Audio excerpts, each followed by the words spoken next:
কি নিয়ে ব্যস্ত আছেন? সিনেমা, ওয়েব সিরিজ না নাটক? আপনি কি মানে কি খিদা লাগছে? হ্যাঁ, আপনার খিদা লাগছে? আপনি আমার কথা বুঝেন না? খিদে লাগছে অনেক। আপনি খান খান, আপনার কথা কিছু ঠিক নাই। সাংবাদিকদের সামনে মেজাজ হারালেন পরিমণি। হ্যাঁ ভিউয়ার্স, সেই ভিডিও এখন সোশ্যাল মিডিয়ায় ভাইরাল। আপনি খান খান, আপনার কথা কিছু ঠিক নাই। কি এমন ঘটলো যে সাংবাদিকের ওপর মেজাজ হারালেন এই চিত্রনায়িকা?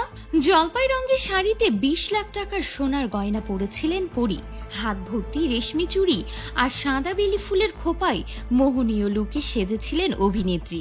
রীতিমতো সকলের নজর কেড়েছিলেন। জানা যায় একটি রেস্টুরেন্টের উদ্বোধন করার মুহূর্তে এমন সাজে ভক্তদের মাঝে উপস্থিত হয়েছিলেন আলোচিত এই নায়িকা। এই সময় সাংবাদিকদের সাথেও কথা বলেন তিনি। আলাপচারিতায় পরি জানান বর্তমানে বিভিন্ন শোরুম, রেস্টুরেন্ট উদ্বোধনেই ব্যস্ত সময় পার করছেন।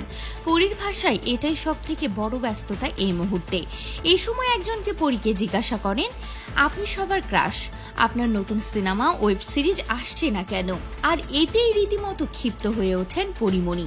বাঁকা চোখে তাকিয়ে মেজাজ হারিয়ে উত্তর দেন, আপনি কি দিন শেষে এটাই ভাবেন এখানকার খাবার অনেক মজা হয়েছে, এটা টেস্ট করে যাবেন? আপনি কি দিন শেষে এটাই ভাবেন খাবার অনেক মজা হয়েছে, এটা টেস্ট করে যাবেন? আর এই মুহূর্তে এখন সোশ্যাল মিডিয়ায় ভাইরাল। একে তো অপরূপ সুন্দরী লাগছিল পরিমণিকে, আর এইরকম একটা লুকে রীতিমতো মেজাজ হারিয়ে বসেন পরিমণি। যদিও নিজেকে সামলে নিয়ে সাংবাদিকদের উত্তর দিয়ে সেখান থেকে উঠে যান এই চিত্রনায়িকা।